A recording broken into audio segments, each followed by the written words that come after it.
Importante conocer más números. Vea, hace 3 semanas el INEGI presentó los resultados de la Encuesta Nacional de Ingresos y Gastos de los Hogares, la ENIG 2024, en la que se detalla cuánto ganamos y en qué gastamos ese dinero las y los mexicanos. Según los resultados, durante el año pasado aumentó el ingreso en los hogares en un 10.6% con respecto al año 2022, pero ¿podemos referir esta cifra como un avance? ¿Cómo estamos en México en materia de pobreza y desigualdad? Esas y otras preguntas se pueden analizar y responder en el informe Derechos o Privilegios, una mirada a la ENIC 2024 desde las desigualdades que presentaron Oxfam México y el Instituto de Estudios sobre la Desigualdad.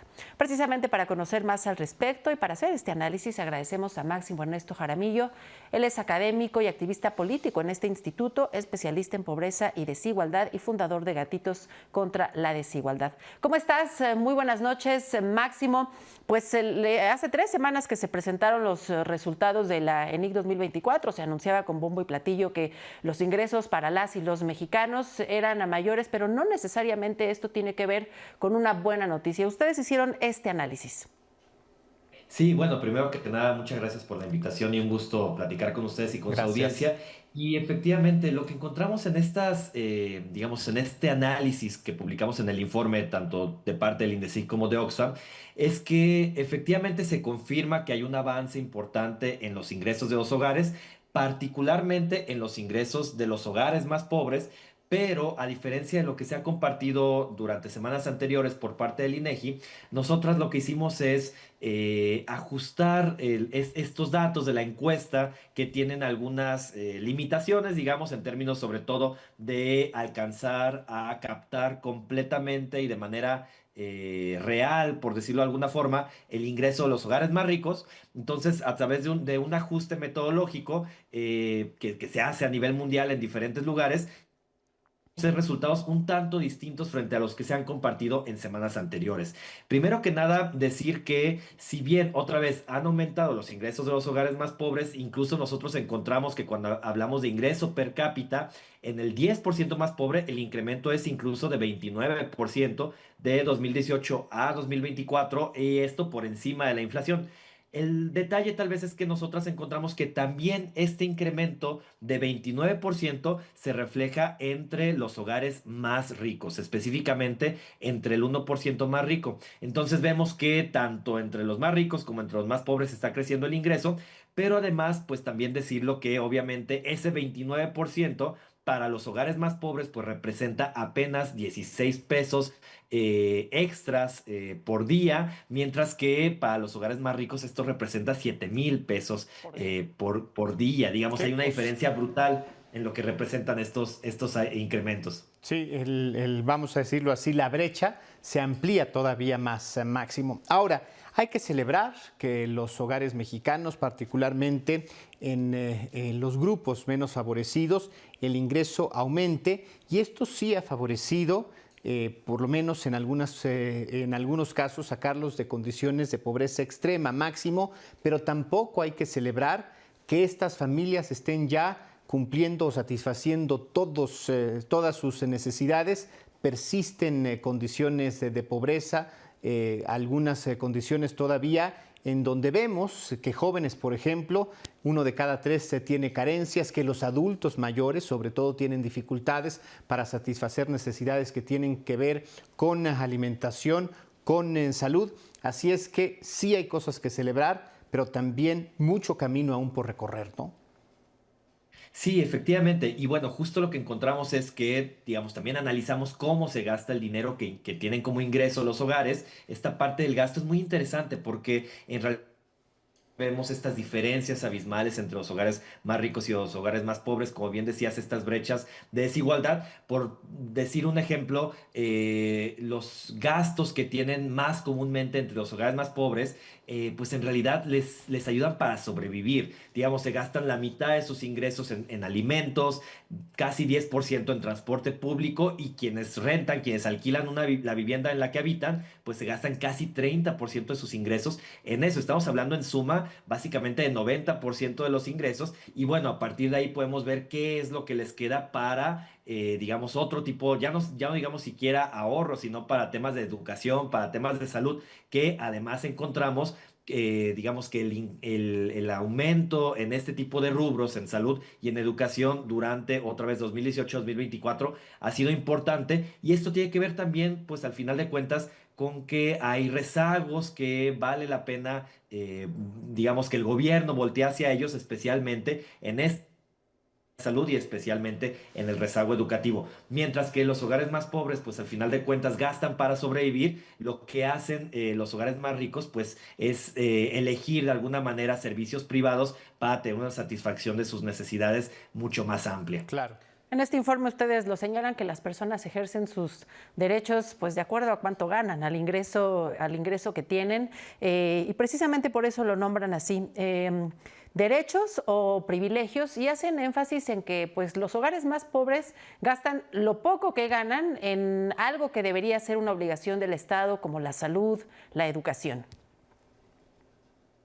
Sí, así es. Y también lo que encontramos es que al final de cuentas esto tiene que ver mucho con, digamos, con que la única meta del gobierno no debe ser específicamente el incrementar los ingresos de los hogares, sino también, digamos, multiplicar las formas en las que los servicios públicos y los servicios que vienen en general de parte del gobierno puedan las necesidades de los hogares más pobres y en general las necesidades de toda la ciudadanía, que se cree al final de cuentas un sistema de protección social mucho más amplio y pues al final de cuentas, cuando vemos que la concentración del ingreso nuevamente en el país está tan polarizada, está tan concentrada en los hogares más ricos, donde 1 de cada 3 pesos que ingresan los hogares se acumula en el 1% más rico, pues nos lleva a pensar nuevamente en esto que desde Oxfam y desde el INDECIG hemos estado insistiendo durante los últimos años, que es la necesidad urgente de una reforma fiscal que sea progresiva, que tome mucho más de los hogares que pueden aportar más, ¿Qué digamos, los hogares más contemplaría, ricos. perdón, Y, qué contemplaría sí, esa claro. reforma? Contemplaría distintos cambios, específicamente cambios que afecten al 1% más rico, necesariamente no a las clases medias y no a las clases bajas, pero por ejemplo hay impuestos a la riqueza, impuestos a las herencias multimillonarias, no herencias digamos comunes que entre ustedes o uno pueden tener, sino multimillonarias, que de alguna manera podrían mejorar por parte del gobierno, que basta decirlo, pues somos de los que peores recaudamos, no solamente en términos de la OCDE, sino también en Latinoamérica. Entonces, ahí hay un tema importante, tanto para acotar las desigualdades como para financiar los programas sociales que pues la población en general necesita. Máximo, lo has dicho, bueno, la medición del INEGI está centrada principalmente en el ingreso de los hogares. Recordemos que hay una polémica ante la desaparición del Coneval, los mecanismos de medición. Se asegura que, pues, con este ejercicio se están respetando los mecanismos, la metodología que utilizaba el Coneval, pero independientemente de esto, ¿qué tendríamos que medir para tener una radiografía más precisa y no solamente pensar que las familias, porque están recibiendo más dinero, están en mejores condiciones y no estamos considerando realmente un termómetro que nos diga qué tan bien le están pasando y qué tan garantizadas están sus necesidades? Efectivamente, hay una polémica importante sobre el tema de la medición de pobreza, vale la pena decir que aún brincándonos esto y aún poniendo entre paréntesis esta polémica que vale la pena tener, algo que tenía la misma medición de pobreza del Coneval y que se reproduce en lo que hoy está haciendo el INEGI, es que mide sobre todo el acceso potencial a ciertos derechos. El ejemplo de salud es muy claro, mide que estén afiliadas las personas al IMSS, al ISSSTE o que de alguna manera sepan que pueden acceder a atenderse en el, digamos, en el IMSS Bienestar, Sí. pero no mide la satisfacción ni la calidad de estos derechos, digamos, no mide en dónde se atienden, con qué buena atención, mala atención le están dando en los servicios públicos de salud, si les dan todas las medicinas, digamos, toda esta parte de calidad y en general la real satisfacción de las necesidades es algo que no se mide, que desde que existía el Coneval se criticaba ya desde hace básicamente décadas, diría, y pues me parece que estamos en el momento en donde podríamos pensar en una nueva medición de la pobreza que efectivamente trate de manera visibilizar estas carencias que de todos modos existen en el país, no solamente en el acceso potencial, sino en Claro. el acceso efectivo a los derechos. Máximo, por último, ¿qué encontraron respecto a pues, los ingresos que tienen las familias mexicanas de programas sociales? Lo que encontramos es que en realidad, aunque de repente eso se cree tanto por parte del gobierno como de quienes critican al gobierno, los programas sociales no explican el aumento de los ingresos durante los últimos años. De hecho, más bien lo que vemos es que ha bajado la cobertura de los programas sociales entre los hogares más pobres y en las entidades más pobres. Por poner el ejemplo en la entidad federativa en Chiapas, que es la entidad más pobre del país. Ahí el acceso, digamos, la cobertura de al menos un programa social entre los hogares disminuyó en 22 puntos porcentuales entre 2018 y 2024. Nadie creería que estamos a favor de que les quiten programas sociales en un estado como Chiapas, pero esto tiene que ver sobre todo con la desaparición de Prospera y que los programas sociales que están focalizados hogares más pobres, como por ejemplo la beca Benito Juárez para educación básica, que ahora se sustituye con la beca Rita Cetina, pues no han tenido el esfuerzo presupuestal que han tenido otros programas sociales como la pensión de adultos mayores. Máximo, yo sé que esta es una pregunta simplista, reduccionista y que implica muchos factores a considerar, es multifactorial, pero una familia de 4 integrantes, ¿cuánto tendría que estar ingresando hoy en cuanto a ingresos económicos para garantizar una calidad de vida digna? Mira, por ejemplo, la línea de pobreza para agosto de 2024, que es lo que mide la ENIG, que tenía Coneval y que ahora la sigue INEGI, habla de 4,000, cerca de 4,500 pesos por persona al mes. Esto nos hablaría de un poco más de 18,000 pesos al mes por familia. Y pues al final de cuentas sabemos que si solamente hay una persona trabajando en una familia con un salario mínimo por encima apenas de 8,000 pesos, pues en realidad estaría muy por debajo. Sí. Incluso lo que diría es que esta línea que estoy mencionando ahora es relativamente baja. En realidad se necesita más que esos Sí, 4,500 porque esa pesos es nada más por la línea persona. de la pobreza en este límite Extremo. máximo en donde no está garantizada la educación, no está garantizado un gasto no contemplado y mucho menos el entretenimiento, el acceso a la cultura, que son derechos básicos de cualquier persona y que desafortunadamente no constantemente se contemplan en estas mediciones.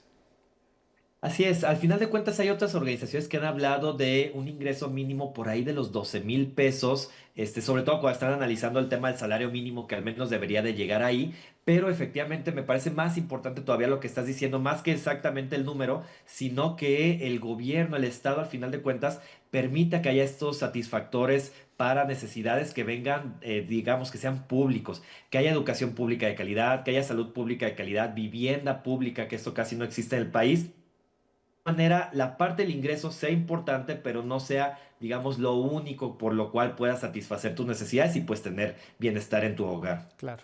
Pues muchísimas gracias. ¿Dónde podemos conocer este informe de derechos o privilegios? Una mirada al ESIC 2024.